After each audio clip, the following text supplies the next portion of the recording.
What? Nanginginig na boses ni Trina habang hindi makapaniwalang nakatingin sa kapatid. All this time.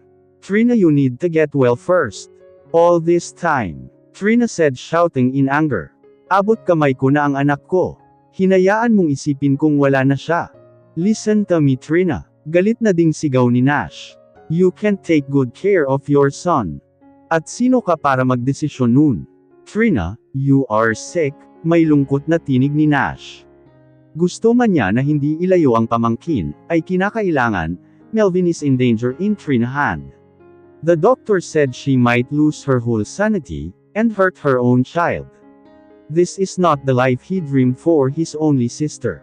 This is not the ending he wanted for her, but he failed as her brother. Oo, baliw ako, pero mas nabaliw ako nang inilayo niyo ang anak ko, she said and darted her eyes to Gabriel. Ibalik niyo sa akin ang anak ko. He is mine. You don't have the right to him. I'm sorry, Gabriel whispered, especially in Trina's situation right now. He will never give Melvin to her. Magpasensyahan na lang sila. You can never get him from us. You piece of trash. He is my son. Before, sigaw ni Gabriel. He's your son before. But everything changed. He is mine and Natasha. Trina, please tumigil ka na. Pakikipag-usap ni Nash sa kapatid. You didn't even give me a chance to name him. You just took him away from me just like a piece of doll. She said as a liquid dropped from her eyes. I'm sorry, bulong ni Nash at naglakad palapit sa kapatid. I'm sorry, Trina. Forgive me. All I want is affection. All I want is love, but Natasha took everything away from me. Even my own son. Natasha never took anything from you. Wika ni Gabriel habang buhat ang anak na nagsumiksik sa katawan niya. She deserves everything she had and you don't. You ruined our lives because of your selfishness, Trina. And you ruined yours too. Natasha loves you more as her own sister, and you just waste that love. And tell me now, Trina, what kind of love do you still want? Walang tigil ang pagpatak ng luha mula sa mga mata ni Trina habang nakatingin sa nag-iisang lalaking kanyang minahal. She became desperate for him that she went nuts. She took you from me. No, Trina, mariing wika ni Gabriel. I was hers in the first place, and there is no you in that picture. Gabriel, stop. Mariing wika ni Nash, bago bumaling sa kapatid na nawalan na ng emosyon ang mukha. Trina, please, itigil mo na ito. Wika ni Nash at naglakad palapit sa dalaga, and hugged her tight. How can I stop? Trina whispered in a rough voice as she slowly took something from her behind. Nanatili ang kanyang malamig na tingin kay Gabriel, habang hawak ang anak nito kay Natasha. Just let me help you. Oh yeah, help, she said sweetly, and then you'll manipulate me and betray me. I know that. That's not true, Trina. I love you. I will never believe that lies, she said and struck the thing on Nash. Shocked, Nash slowly looked at her sister's face. Her eyes were dark and brooding in anger, so he just smiled and wiped her tears away. It's okay, he said and just smiled. Just remember that you have me until the end, and I love you, princess. Ang kaninang puno ng galit na mata ng dalaga, ay napalitan ng pagkagulat, takot at galit sa sarili. Her eyes burst into tears as she looked at her brother. Oh God, she whispered, at mabilis na sinalo ang katawan ni Nash nang bumagsak ito sa sahig. I'm sorry, kuya, I'm sorry, she said and touched Nash's face. Mas lalong nanginag ang kamay niya, nang maramdaman ang maiinit, at malapot na likod sa tiyan ng binata, kaya't mariin niya iyong hinawakan upang pigilin ang dugong lumalabas dito. I'm sorry, princess, Nash whispered. No, ako ang may kasalanan. I'm sorry, kuya, hindi ko sinasadya, I'm sorry. But Nash didn't respond and didn't not move. Nanatiling nakapikit ang mga mata nito, habang patuloy ang pagdaloy ng dugo mula sa tiyan nito. Gabriel, tulungan mo ang kuya ko, she said and tried to wake her brother up again, but Nash didn't move an inch. I'm sorry, hindi ko sinasadya, kuya. I'm sorry, please, don't leave me, she said and keeps on rocking Nathan's body, but he didn't move until they heard a siren blaring from the distance, pero walang pakialam si Trina sa lahat ng mga ito. I'm sorry. 1 month had passed since that incident happened, and I still couldn't believe that someone gone in that situation. Hindi ko maiwasang mapaluha, habang nakatingin sa puntod ng dati kong kaibigan, ang kaibigang itinuring kong kapatid, at ang kaibigan kong nagtaksil sa akin.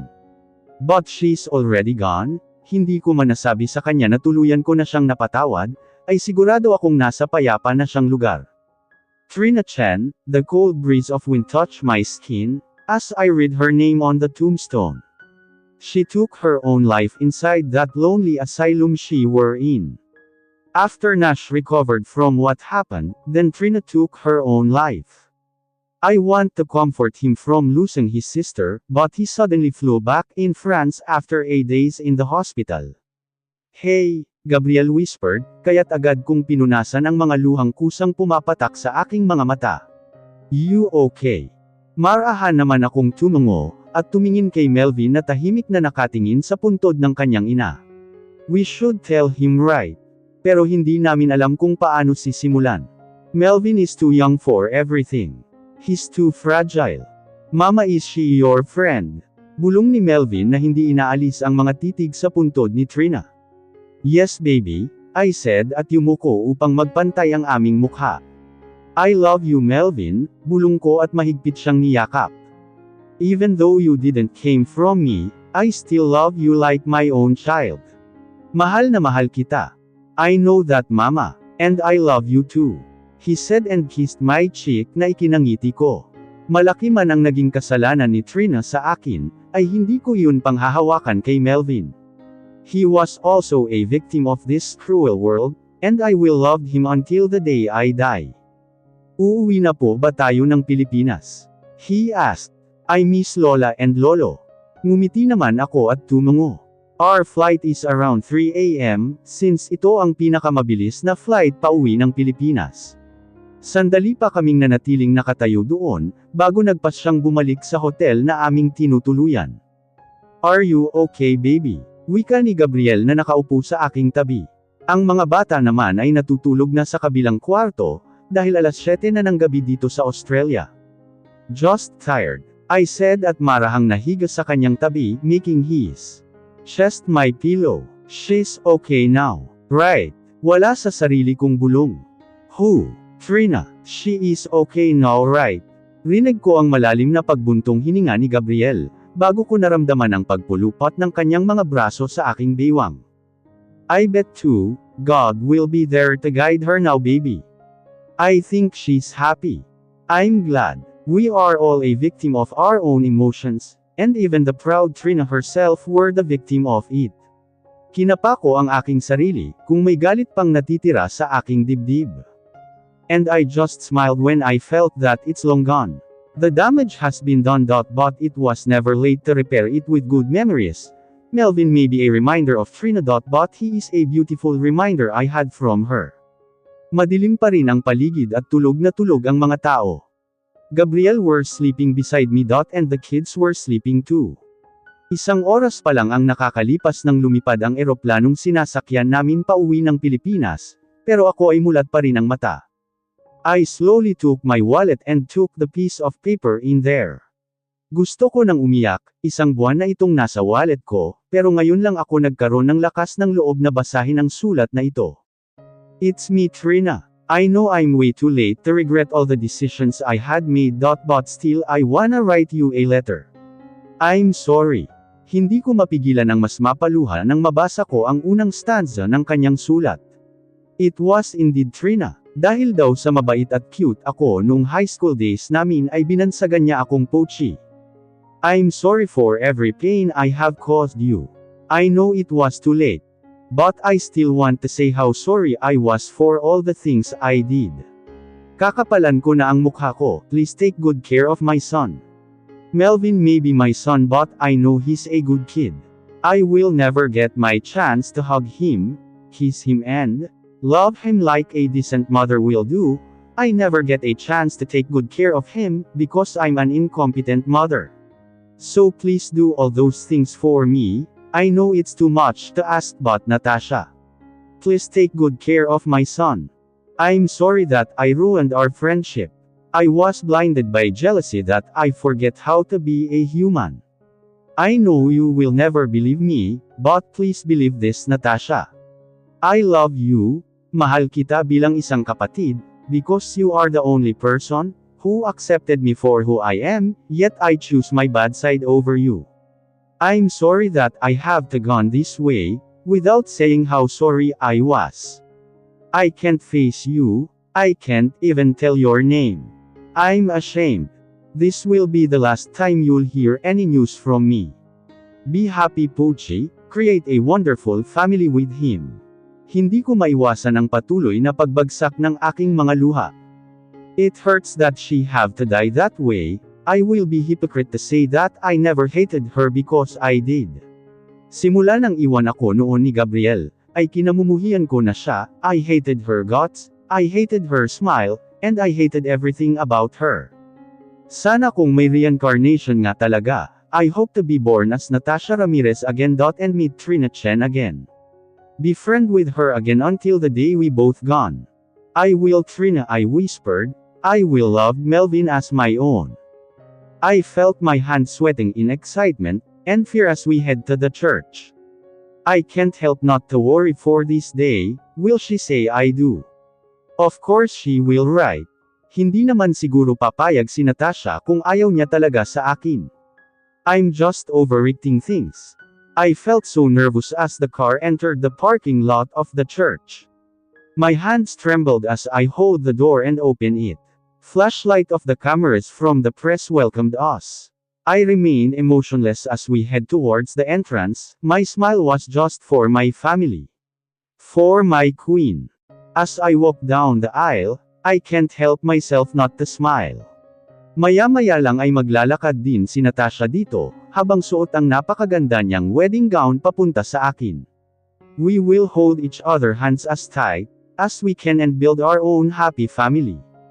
Ramdam ko ang kaba ng ayanunsyong magsisimula na ang seremonya. To the bridesmaid, groomsman, ring bearer, maid of honor and best man, at maski ang apat naming kuting ay kitang-kita ang kasiyahan sa mga mukha, even our 5-month-old baby is present at the moment.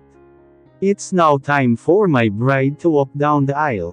Hindi ko na napigilan ang mapaluha, nang dahan-daang bumukas ang malaking pinto ng simbahan, at pumasok doon ang isang napakagandang Diyosa. Her beautiful white wedding gown is so perfect into her. Her face is covered with veil, as she holds a beautiful bouquet of pink roses. Mother and father insist to be on Natasha's side. And walked her down the aisle. And when she finally reached the end, I slowly hand my palm to her, at dahan-dahan niyang inabot. Bakit ka umiiyak? Natatawang wika niya. I just can't believe that this is finally happening. I said and kissed her hand. Then believe it, she said. Sabay kaming naglakad palapit sa paring magiliw na nakangiti sa amin. As the ceremony begins, my heart keeps on pounding so fast in happiness. And excitement to be with my wife. Yung tipong pagkagaling mo sa trabaho, ay uuwi ka sa yakap ng mahal mo. And that is just a wholesome feeling. To my husband-to-be. Panimula ni Natasha, at agad na pinunasan ng luhang pumapatak sa kanyang mga mata. We are years too late for any of this. But still you make it remarkable and unforgettable. You have been so sweet, caring and loving both as a partner and father. I can't say anything less rather than I'm deeply in love with every bit of you. My tears keeps falling down my face as I look at my baby's beautiful smile flustered on her lips. They say it's gay to cry in front of others. But for me, it was the most bravest thing to do. You are not afraid to cry, especially when you cry in happiness. We have been through a lot. And God gave us second chance to continue our love story together with our baby. I love you, Mr. Ko, she said and giggled. And when it's time for my vow, I can't help not to smile. Yeah, we've been through a lot, baby, but here we are standing in front of these people witnessing our wedding, and I do's with each other. I was once told you that you are my biggest mistake, but that was all a lie. Because you are the greatest thing that happened into my life. You are my world, my salvation and my home. I love you Mrs. Natasha Ramirez Mondragon, and I will love, respect and protect our family with all I have. As we stared at each other just smiled as snarkled of tears flows down our face, finally after a long wait we can finally be in each other's arm. I know pronounce human and wife you may. Hindi ko na pinatapos ang sasabihin pa ng pari. I immediately took off Natasha's veil and sealed her lips with a kiss. The crowd is shouting and clapping. But I didn't care an inch. I just kissed my bride, my wife rather deeply and sweetly as our lips dance in rhythm. I love you Mrs. Mondragon, I said and rested my forehead into her. I love you too Mr. Ko, she said and pulled my neck for a deep passionate kiss.